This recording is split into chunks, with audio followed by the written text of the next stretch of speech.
Brandon Hale's day had already gone to hell before his 5-year-old daughter burst into tears in the middle of aisle 7 at Toy Kingdom. "Sweetheart, I know," he said, kneeling beside her as she clutched the empty shelf where the last pink unicorn had been 5 seconds ago. "But maybe we can come back next week when they restock." "I wanted it for my birthday," Violet sobbed, her lower lip trembling. Brandon's heart cracked. He glanced at the price tag again, $65. He'd barely scraped together enough to cover groceries this week. Rent was due in 4 days. He couldn't afford $65 for a plush. "I'll make it up to you, promise," he said softly, brushing her hair back.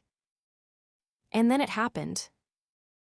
As he stood up, he turned too quickly and slammed right into someone behind him, sending a sleek gift bag flying. "Oh damn, I'm sorry," he said instinctively, grabbing the bag before it hit the floor. "I'm okay," came a voice. Calm, female, with the kind of smooth confidence that usually came with high heels and high expectations. He looked up and froze. The woman standing in front of him was stunning. Tall, elegant, with dark curls swept into a loose bun and a navy trench coat that probably cost more than his rent. She looked out of place under the fluorescent lights, surrounded by stuffed animals and Lego sets. She was smiling. "I think you crushed my unicorn," she said, glancing down at the gift bag. Brandon blinked. He peeked inside. Sure enough, nestled in sparkly tissue paper was the exact pink unicorn Violet had wanted. "Of course it's the last one," he muttered, half to himself. The woman tilted her head. "You were looking for this." "It's my daughter's birthday tomorrow," he said, then immediately regretted it. He didn't need to explain anything to a stranger. "Doesn't matter, you saw it first." He held out the bag, but Violet's eyes had already locked on it. She sniffled, her voice barely above a whisper. "That's the one." The woman looked back and forth between them. Then, without a word, she crouched in front of Violet and handed her the bag. "Happy birthday," she said gently. Violet gasped, "Really?" "Really? I think she needs it more than my goddaughter does. I'll find another gift." Brandon stared at her in disbelief. "You sure?" "Completely." He opened his mouth, but the words didn't come. No one gave away a $65 unicorn without a catch, but the woman didn't look like she was faking it. She looked sincere. "Thank you," he said finally. "Seriously, that was kind." She stood again, brushing imaginary lint off her coat. "You're welcome, I'm Zara." "Brandon, and this is Violet." Zara smiled at the girl, who was now hugging the unicorn like it was a treasure. "Nice to meet you, Violet." "You're really pretty," Violet said suddenly, blinking up at her. Zara chuckled. "Well, thank you, that's very sweet." Brandon tried not to stare at her too hard, but it was difficult. She had the kind of presence that pulled attention without even trying. He cleared his throat. "Can I buy you coffee or something, as a thank you?" Zara looked amused. "Sure, there's a cafe next door." "Yeah, let me just," he glanced down at Violet. "You up for a chocolate milk kiddo?" She nodded, already skipping toward the checkout with her unicorn clutched tight. 15 minutes later, they were seated in a cozy corner of the coffee shop. Zara's coat was draped over the back of her chair, revealing a crisp white blouse and fitted slacks. She looked like she'd walked out of a business magazine. Brandon, in his old flannel and jeans, felt like he'd wandered into the wrong part of town. "So," Zara said, sipping her espresso, "you from around here?" "Born and raised. I'm a mechanic. Used to have my own shop until it went under last year. Now I do contract work wherever it can find it." Her expression didn't change. No pity, just curiosity. "And Violet's mom." He looked down at his coffee. "Left when she was 2, haven't seen her since." Silence settled between them for a second, not awkward, just real. Zara nodded slowly. That's a lot to carry. Yeah, but it's worth it. She's everything. He looked over at Violet, who was sitting at a nearby table coloring with the waitress's kid. Her laughter cut through the air like sunshine. So what about you? He asked. You said goddaughter, are you married? Zara shook her head. Nope, no kids, just a lot of work. What do you do? There was a pause, a flicker of hesitation in her eyes. I run a company, fashion, retail mostly, women's wear. Brandon raised an eyebrow. Like a store. She grinned, more like 46 stores. His jaw dropped. Wait, hold on, are you saying you're the CEO? Technically, yes. Zara Fletcher, founder and CEO of ZF Collective. He blinked. You're that Zara. She gave a small shrug. Guilty. He let out a low whistle. Wow, that's okay, yeah, I feel incredibly underdressed now. She laughed. Don't, you're fine. He studied her for a moment. You don't seem like a CEO. Most people expect someone colder, older, with a permanent scowl. Well, you're not that. She tilted her head. And you're not what I expected either. You didn't try to charm me or impress me. You didn't even Google me before asking me out for coffee. Didn't have time, he said. I was too busy crashing into you and ruining your gift. Zara's eyes crinkled with amusement. Honestly, best gift swap I've ever done. They talked for another hour about everything and nothing. Brandon found himself laughing more than he had in months. Zara listened to him like what he said mattered. And when Violet came over with a drawing of all three of them holding hands, Zara folded it carefully and tucked it into her purse. When they stood to leave, Brandon hesitated. Hey, he said, would you maybe want to do this again? Zara smiled. I'd like that. He watched her walk out of the cafe with a grace that didn't belong in a toy store parking lot. And when she turned back at the door and waved at Violet, Brandon felt something shift in his chest, something he hadn't felt in a long time. I hope. He didn't know it yet, but that bump in aisle 7 was about to change his entire life. Brandon double-checked the mirror, adjusted the collar of his cleanest button-up, and ran a palm over his jaw. The shirt was a little snug across the shoulders, but it was the only one he owned without oil stains. He glanced into the living room, where Violet sat cross-legged on the floor, feeding her unicorn cereal from a doll-sized bowl. You hungry, kiddo? He asked. She looked up. I already had a banana. He nodded. Okay, I'll be back in a couple hours. Mrs. Green's upstairs if you need anything, all right. Violet gave him a thumbs up, then went back to narrating her unicorn's breakfast. Brandon slipped out, locking the door behind him and jogging down the steps of their apartment building. He hadn't expected Zara to call. Yet 4 days after their chance meeting, she did. No preamble, just asked if he'd have lunch with her. Somewhere called the Glass House, which sounded like a place that served water in crystal goblets and charged $30 for a sandwich. As he stepped off the bus and spotted the restaurant's mirrored exterior, he realized he wasn't wrong. Inside, it was all marble floors, hanging gardens, and people who looked like they had assistants for their assistants. He stood awkwardly in the entrance until a hostess in black silk appeared. Sir, may I help you? I'm meeting someone, Zara Fletcher. The woman's expression shifted instantly to something more formal. Right this way. Brandon followed her past white linen tables and low murmurs of conversation to a secluded corner where Zara sat beneath a cascade of ivy. She wore a slate gray blazer over a satin top, her hair in a sleek twist. Hi, she said, standing up. You sure this place lets guys like me in? Brandon joked as they settled into the booth. Zara glanced at him, amused. Told them you were coming, that's all it takes. He picked up the gold-edged menu and blinked. Okay, not gonna lie, I've never seen a salad cost this much. She leaned back. Then don't order a salad, try the steak, it's worth it. He chuckled but set the menu down. I'm more of a burger guy, to be honest. Then I'll have one sent to your place next time, from my chef. You have a chef?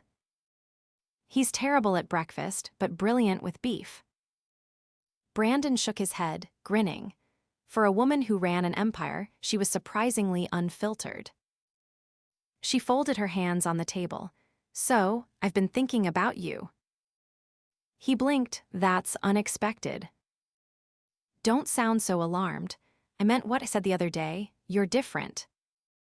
In a good way, or the please don't bring that man near my boardroom way. In the I don't meet many people who don't want something from me way. He nodded slowly. Yes, well, I'm not great at pretending. I noticed. Their drinks arrived, his an iced tea, hers something that looked like it had been blended by a Michelin-starred barista. Zara stirred hers absently. I didn't tell anyone I was meeting you, not even my assistant. Why not?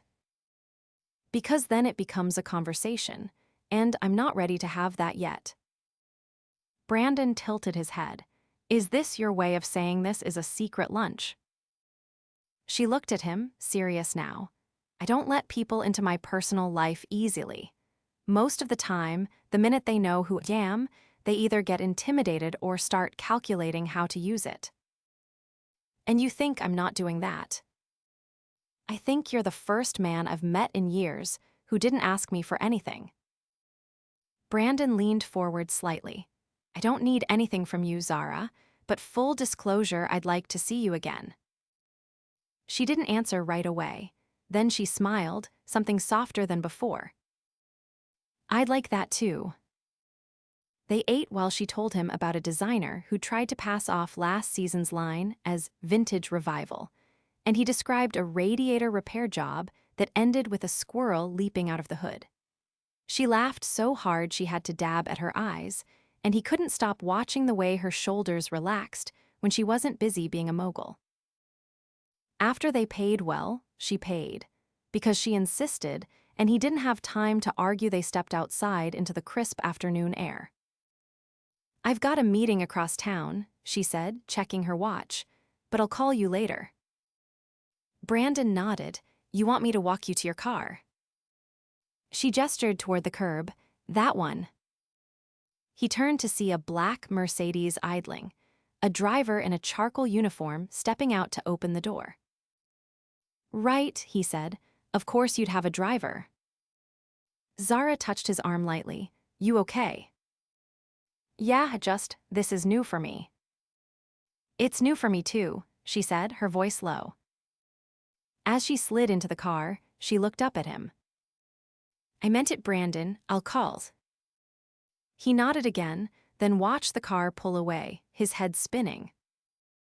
Back home, Violet was sprawled across the couch, with a juice box in one hand and a sticker book in the other. Did you have lunch with the unicorn lady? She asked without looking up. He ruffled her hair. Yeah, I did. Was she nice? He sat beside her and exhaled. She was amazing. That night, after Violet had fallen asleep, Brandon stood at the window, staring at the streetlights.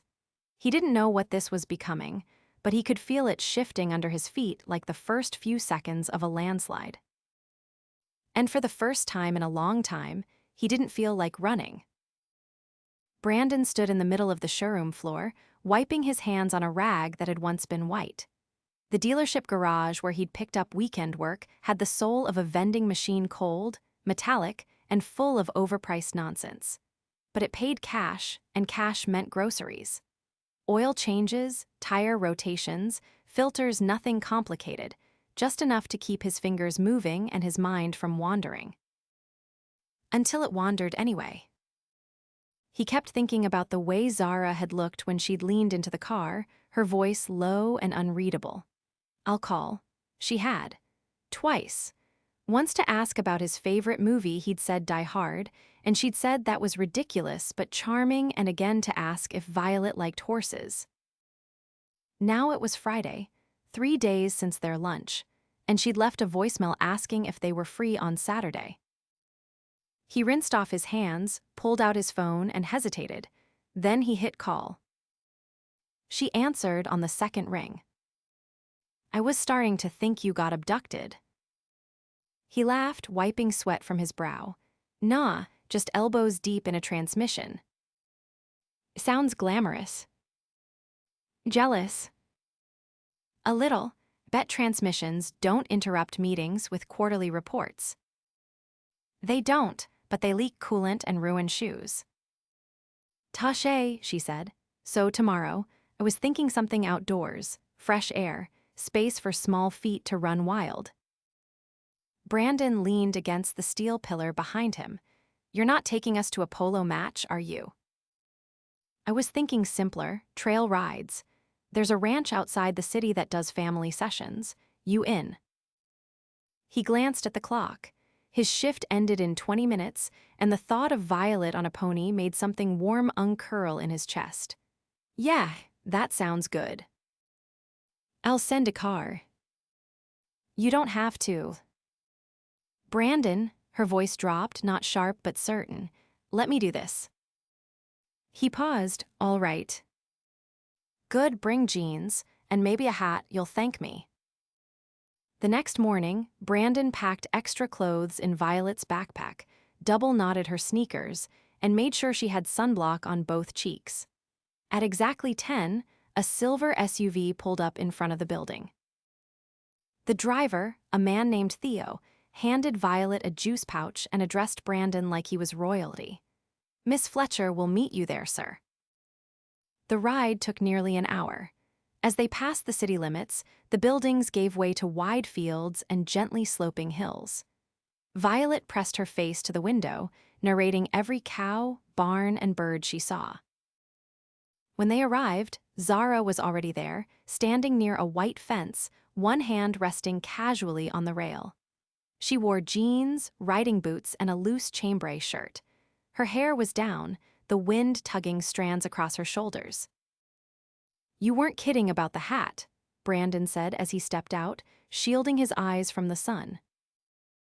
"I never kid about fashion or UV rays," she replied, tossing him a cap embroidered with the ranch's logo. Violet ran up to her. "Are we gonna ride horses?" Zara crouched. "You are, a very gentle one named Maple." Brandon watched as Violet giggled and practically skipped after the ranch hand, who led her toward the stables. "She's fearless," Zara said beside him, "like someone I used to be." They walked slowly toward the pasture, the air thick with the scent of hay and warm grass. "You used to ride?" he asked. "Every summer. My father made me. I hated it until he stopped making me. Then I missed it." Brandon glanced at her. "Your dad's still around?" "No, he passed when I was 21. Left me a company I didn't want and a board of directors who thought I'd run it into the ground. And now they work for me." He chuckled. "I believe that." They reached the corral, where Violet was being helped onto a small chestnut pony. Her face was lit up like she'd won the lottery. "She's never done this before," Brandon said. "She doesn't look nervous." "She's not. I think that part skipped her." Zara leaned against the fence, watching Violet loop around the ring. "You're good with her," Brandon said after a moment. "I like her. She's got opinions and doesn't care who knows it." "She's 5. She thinks ketchup is a vegetable." "That's still better than half the men I've dated." He turned to her. "You've dated a lot of ketchup guys." "More like caviar men with no substance. Wealthy, polished, empty." He hesitated. "You're not worried I'm just a break from that?" She looked at him evenly. "Are you?" "No." "Then I'm not worried."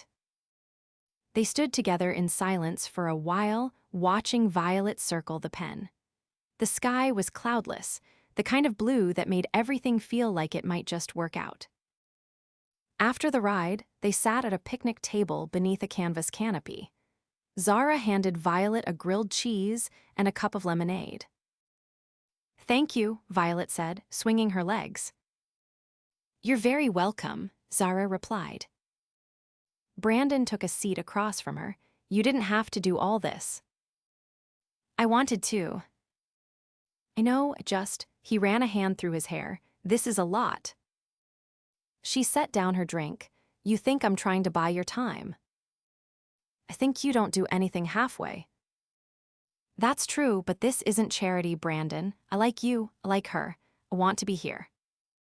He nodded slowly. "It's just been me and her for a while. I'm not used to letting people in." "I'm not asking for everything, just a little space."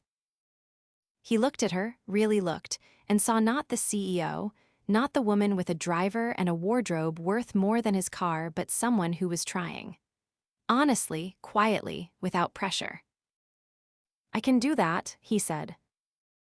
Later, as they packed up and prepared to leave, Zara handed Violet a small box. "What's this?" Violet asked. "Something picked up from the ranch shop." Inside was a tiny silver charm shaped like a horse. Violet held it up, eyes wide. "I have a necklace at home." "Then it's perfect," Zara said. Brandon watched the exchange, his heart doing something it hadn't done in a long time. He wasn't falling. He already had. The rain started just as Brandon finished loading the last of the boxes into the borrowed pickup.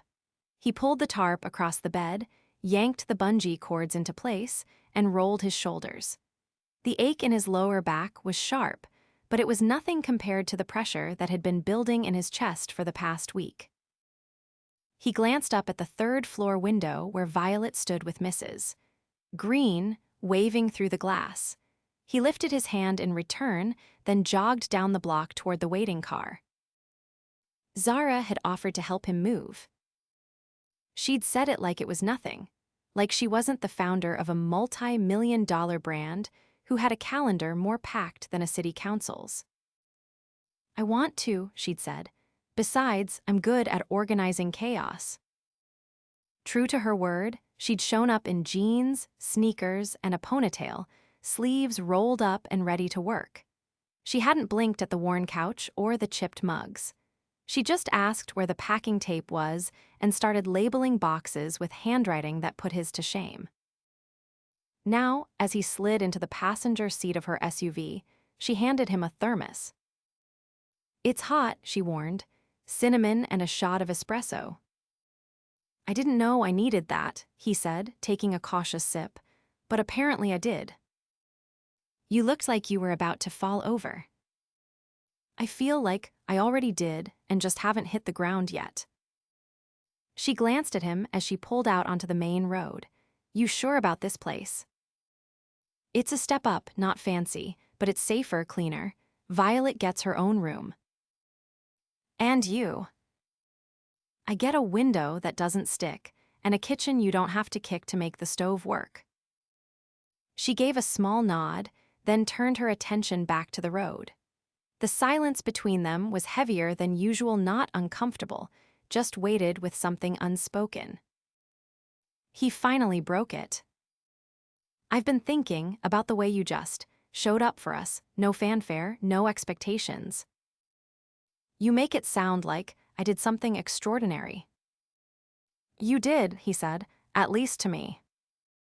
Zara kept her eyes forward. "I didn't do it for recognition." "I know, that's what makes it harder to wrap my head around." She didn't answer right away. Then, quietly, "I've spent a long time building walls. It's easy when you have numbers and contracts to hide behind. But then I met Violet. And you. And suddenly, none of that mattered as much." Brandon turned to her. "Are you saying you're falling for my kid?" "I'm saying I'm falling for her dad." The words landed between them like a spark catching dry grass. He didn't speak. He couldn't nod until he was sure his voice wouldn't betray him. She pulled into the lot of the new building, a modest two-story place with ivy creeping up the brick and a playground tucked behind a row of hedges. Brandon exhaled. "This is it." They parked, and he helped unload the last of the boxes, carrying them up the stairs to the second-floor unit. Violet met them at the door, bouncing in her brand-new rain boots. "My room's pink," she shouted, "and I have a closet that goes all the way across." Brandon set the box down and ruffled her hair. "Don't get used to the color. The landlord says he's repainting it next week." "I like it," she insisted, then ran off, humming under her breath. He turned to Zara. "You okay with pizza for lunch? It's all I've got until I figure out the stove." "I'll take pizza over caviar any day," she said. After they ate, Violet curled up on her mattress, still on the floor, but covered in her favorite blankets, and drifted off to sleep mid-sentence. Brandon and Zara stepped into the hallway, closing the door gently behind them. He leaned against the wall, arms crossed loosely. "I think she likes you even more than she likes grilled cheese." "I think that's the highest compliment I've ever received." He hesitated, then pushed off the wall and faced her. "I don't know what this is turning into, but I know I don't want it to stop." Zara looked up at him, her expression open. "Neither do I. I've never had anything handed to me, and I don't want to be someone who takes advantage of what you've built. I just want to fit into your life without changing the shape of it." She stepped closer, her voice steady. "You're not taking anything from me. You're giving me something I haven't had in a long time." "What's that?" "Something real." He reached for her hand, and she let him take it. They stood there, fingers intertwined in the quiet hallway of a half-unpacked apartment, the sound of rain tapping gently against the window. "I want to build something with you," he said finally. "Not just a moment, something that lasts." Zara's eyes didn't waver. "Then let's build it." Weeks passed. The apartment filled with framed drawings, second-hand furniture, and the smell of cinnamon coffee on Sunday mornings.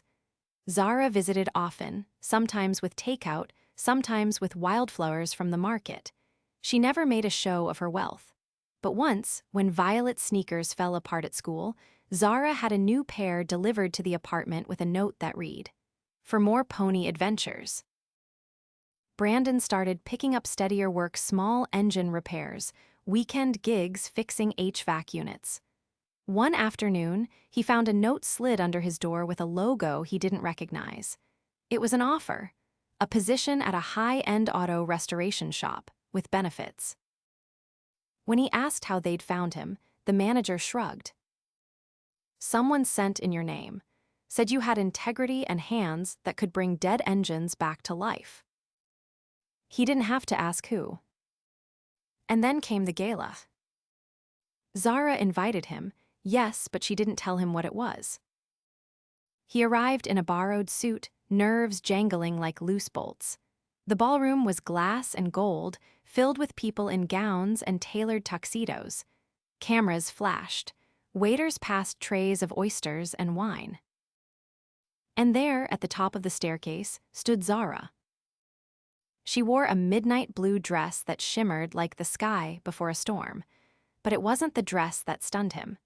It was the way she looked at him, like she saw him even in a room full of people who didn't. She walked down the steps, heels silent on the marble. When she reached him, she took his hand. "I wanted you here because this is my world," she said, "and I want you in every part of it." "I don't belong here," he said softly. "You belong anywhere, dude." The room quieted as she led him to the front. She took the mic, her voice ringing clear. "This brand has always been about strength, about truth. Tonight, I want to honor the people who remind me of those things every day." She turned to him. "Brandon Hale, you are the strongest man I know, and the kindest. You remind me why I started this in the first place." She paused. "And don't want to imagine my future without you in it."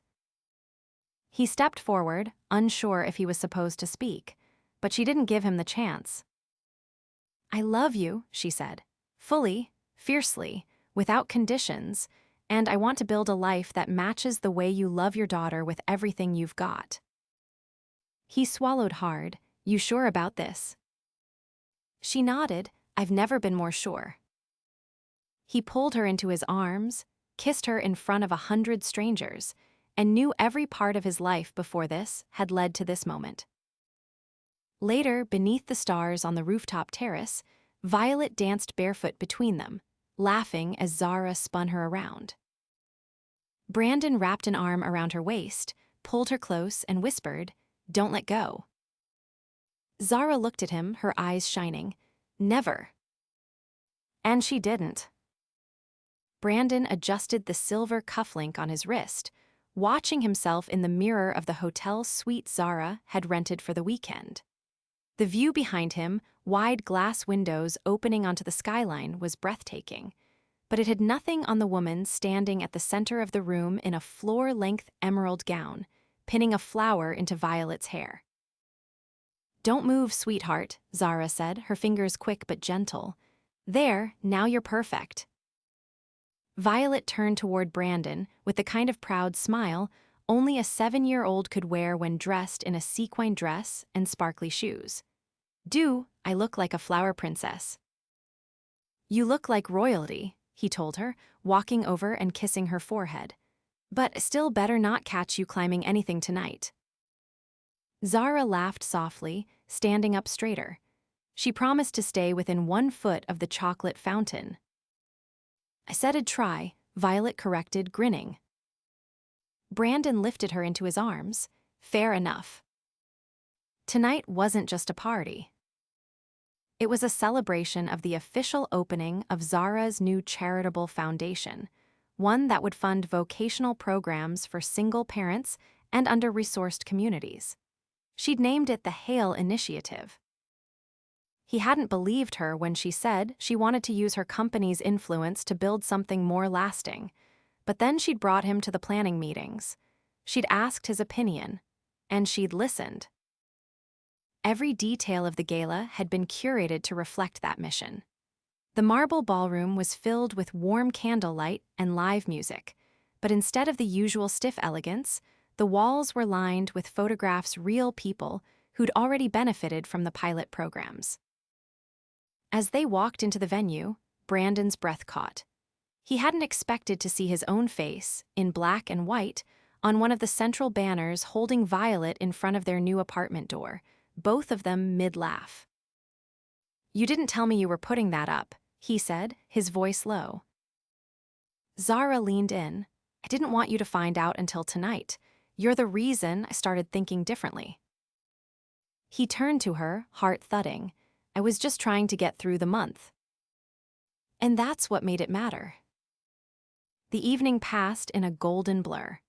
Violet danced until she nearly fell asleep in Zara's lap, her curls sticking to her cheeks. The auction raised double what they'd projected, and Brandon even found himself giving a short speech, nothing scripted, just a few honest words about second chances and the people who make them possible. After the guests had trickled out and the lights dimmed, Brandon and Zara stood alone on the balcony outside the ballroom. She'd taken off her heels, and her hair was slightly undone, strands curling against her neck. "I don't know how you do it," he said, rubbing the back of his neck. "All this, the speeches, the cameras, the pressure." She leaned her elbows on the marble railing. "I stopped doing it for them. That made it easier." He stepped beside her. "I used to think our worlds were too different, like eventually one of us would start pulling away." "I know," she said, her voice soft. "I was afraid of that too." "But we didn't." "No," she said. "We built something better than either of us had before." They turned toward each other, and he took both her hands in his. "I want to ask you something," he said, suddenly nervous. "Okay," she said, her eyes searching his face. He reached into his jacket pocket and pulled out a small velvet box. "I know this probably isn't how it's supposed to happen. There's no violin solo, no flash mob, but I can't wait anymore. He opened the box. Inside was a simple band, elegant and understated, with a single diamond set in the center. Zara's lips parted, but no sound came. "I love you," he said. "Not because you changed my life, but because you made me believe I could change it too. I want to build everything with you. Mornings, messes, late-night freezer pizzas, all of it. Will you marry me?" For a moment, she didn't move. Then, slowly, she reached for the ring and slid it onto her finger. "Yes," she said. "Yes, I will." He pulled her into him, holding her like he never intended to let go. The city glowed behind them, but Brandon didn't notice anything beyond the way her heartbeat matched his. They didn't return to the hotel that night until long after midnight. Violet was curled up in bed, already fast asleep, her stuffed unicorn tucked under one arm. Zara changed into one of his flannel shirts and joined him on the couch, her bare feet tucked beneath her. "Do you think she'll be okay with it?" he asked, glancing toward the bedroom. "She already calls me ours when she talks about things. I think she's been waiting longer than we have." He exhaled, resting his head against hers. "You know, for the first time in years, everything feels right." "That's because it is." A month later, they stood in a sunlit park surrounded by a small group of family and friends. Violet served as flower girl and ring bearer, tossing petals and carrying the rings in a velvet pouch she refused to let go of until the last second. Brandon wore a suit tailored for him, Zara's gift. She wore a dress of soft silk that moved like wind on water. The moment they said their vows, the world seemed to hush. Afterward, beneath a canopy of white blossoms, they danced barefoot on the grass while Violet twirled in circles nearby, her laughter blending with the music. That night, as they stood on the porch of their new house, one they'd picked together, with a backyard and a lemon tree and a swing already installed, Brandon wrapped his arms around Zara and kissed her slowly. He didn't need to ask if they were ready. They already were. And together, they always would be.